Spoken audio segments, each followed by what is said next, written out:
Well, if there's one thing that Star Trek Strange New Worlds is consistent about, it's they're consistent in almost being a Star Trek episode. So this one kinda sorta is a Spock episode, but not by much. It's basically the silly episode.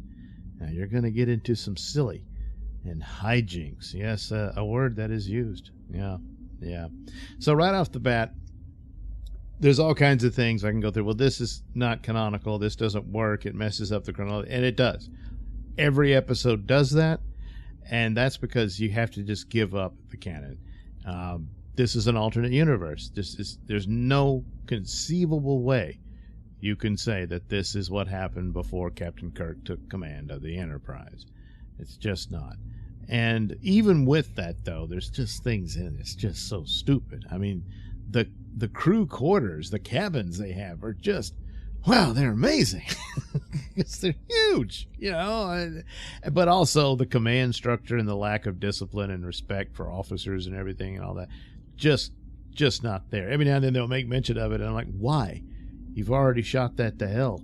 So there's these two, ensigns or whatever. They get in trouble, and number one and Lady Khan, Leanne or whatever her name is, have to discipline them. But they turn it into a joke where they're so number one and Leanne are having like a girls' night out, and they're playing around on the ship because apparently there's some little game that crewmen do called Enterprise Bingo, and you do some crazy stuff that breaks the rules, and it's risky, and I don't know. So they decide to do it too, and they end up going out onto the saucer section with no spacesuits, but it's okay because there's a force field. Yeah. But again, I was about to say, well, you know, they had to have spacesuits. You know, the Next Generation did that, and so on and so on. Well, but this is alternate universe Trek, so they have a force field that can help you do that. Now, in the motion picture, V'ger was able to make a pocket of breathable atmosphere for them to just walk out onto the saucer section. But that's, you know, V'ger. Here, it's just the Enterprise can do that for you. Still be kind of stupid. What if it failed? Then, well, bye-bye number one and Leanne, you know. So anyway, they're at this base and whatever, and they're meeting this other ship from some other group of aliens who are considering an alliance with the Federation or membership. I can't remember which. And Pike's got to negotiate with them and all that. Okay, that's fine. And silly episodes were a part of Trek. They all different versions of them have done this, and so there's a lot of stuff going on that's it's silly. The Doctor and Bingo's going on. They're getting shore leave, so the ship is mostly empty. So Doctor and Bingo wants to go fly fishing, and he's all dressed up to do that, and he's got a silly hat on for fishing, and they laugh at it and all this sort of stuff. Tee-hee.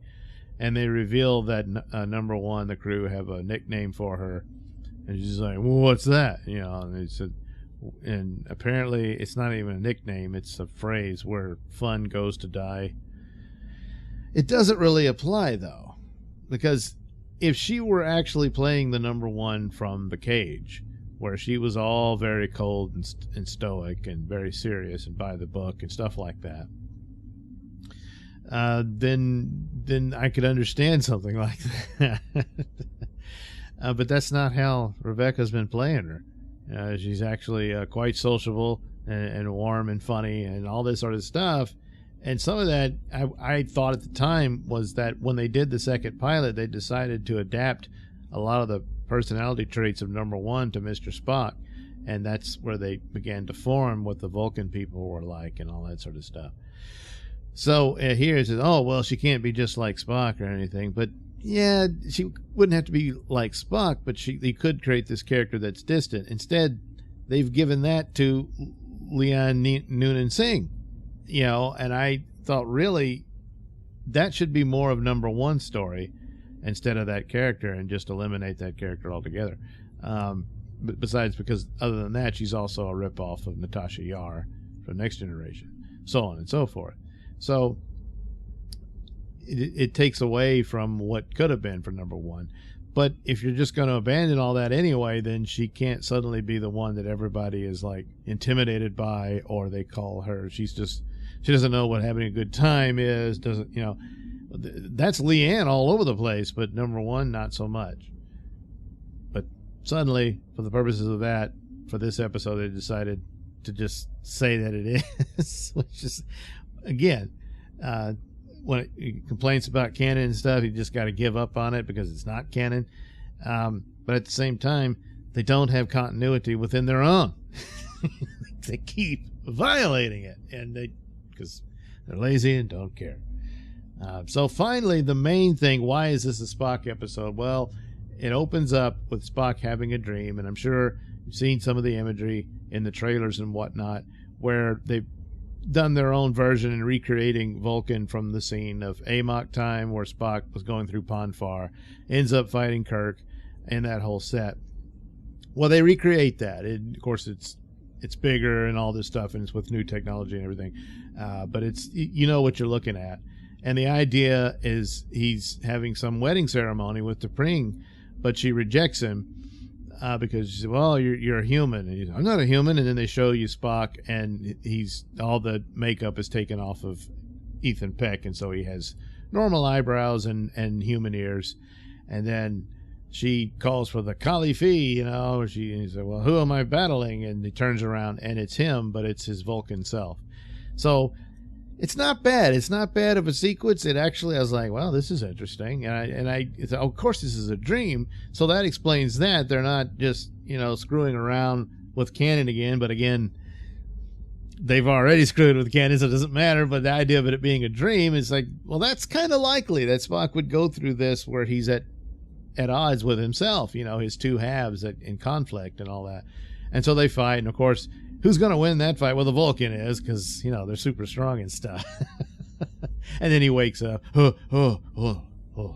know. So then they bring T'Pring on. Now, again, alternate universe Trek, and also alternate universe Vulcans, because this is not how they deal with this. Ponfar is when they get it on. For the most of the time, there's not a whole lot going on. That's why they're all so sour looking. Well, anyway, but here, they're banging all the time, you know. And then I guess Ponfar just comes when they're at their most potential for fertility, I guess. I don't know. So anyway, that's the deal. But T'Pring is complaining about his duties to the Federation and all this stuff, and that they don't have enough time for each other, and Spock is kind of at a loss at what to do, and he ends up running into Nurse Chapel, who just blows off her current boyfriend, and ends up talking to Spock, and he asks her for advice about what to do. So once again, canon is broken. but it's alternate universe, so it doesn't count, because the only way to explain it, because Nurse Chapel didn't know he had a wife in the story. When they revealed it to T'Pring's his wife, then they had this scene of Nurse Chapel like, you know, and I mean, she didn't know about that, and it is canon within the story. She develops a crush, and actually quite the unrequited love for Mr. Spock, and it's rather sad, you know, because he can't reciprocate, and you know, and she's heartbroken, you know, and it's rather sad. They don't delve into it. Maybe if they'd had another season, they would have done more about it, but, you know, that's just the way it was. Here, they do set it up that now it's obvious she's starting to have some feelings for Spock. But the problem is, this is way early. But again, alternate universe Trek, so she's met him early on.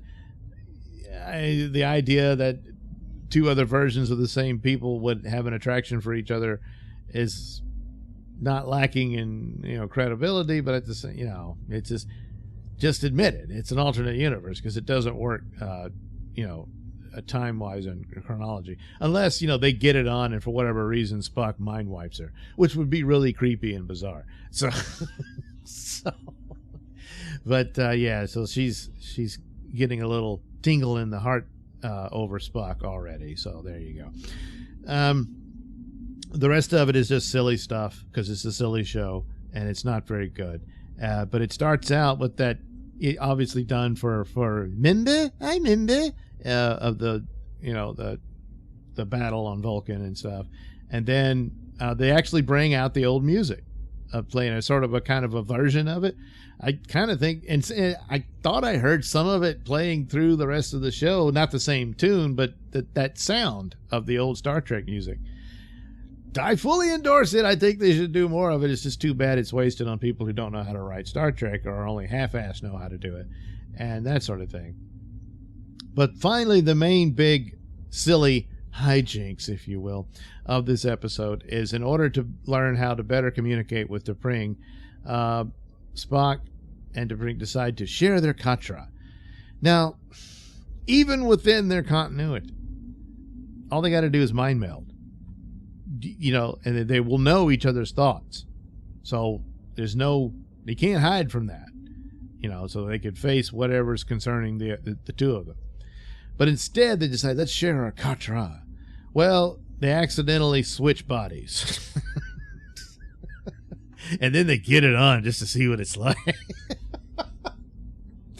But, of course, the negotiations with these aliens is not going well, and they want Spock to mediate. So it's Spock's wife and his body's got to go do his job. Then there's this fugitive from Vulcan who's given up on logic and has now decided to surrender back to Vulcan to be rehabilitated, which is odd. I mean, if he doesn't want to be a logical Vulcan anymore, he's going to live on another planet. Who cares? But anyway, he's decided he'll only surrender to T'Pring. So Spock's got to go negotiate this. But he's all insulted because Spock felt uneasy about doing this because he's not really T'Pring. So he has Nurse Chapel accompany him. And then this Vulcan fugitive is upset about this and that, oh, you're a disgrace because you're marrying a half Vulcan and now you're friends with a human. Well, you've abandoned the Vulcan culture. But now he says he's seeking to come back, but now he's decided he doesn't want to. Anyway, Spock T'Pring hits him and knocks him out, and that's how they capture him. Okay, whatever. But they really kind of messed that up. It was kind of stupid. But the whole show was just meant to be silly. It doesn't really land.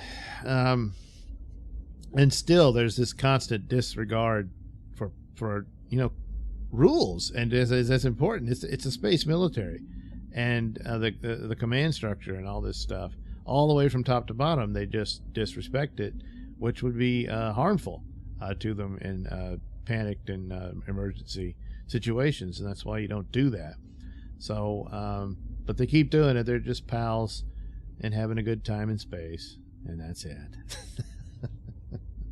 So it wasn't a good episode. I guess it wasn't as disastrous as some others. It was just a stupid episode they did that in the hands of others might have worked better in some aspects, but not really, because they just don't know how to write Vulcans, and that's too bad. Even if I know, it's an alternate universe, you just said it. Well, yeah, but good Lord, how much different would Vulcan be?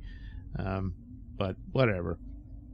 But one little thing I want to make before I leave here is I've watched a bunch of shows here in just the last 48 hours.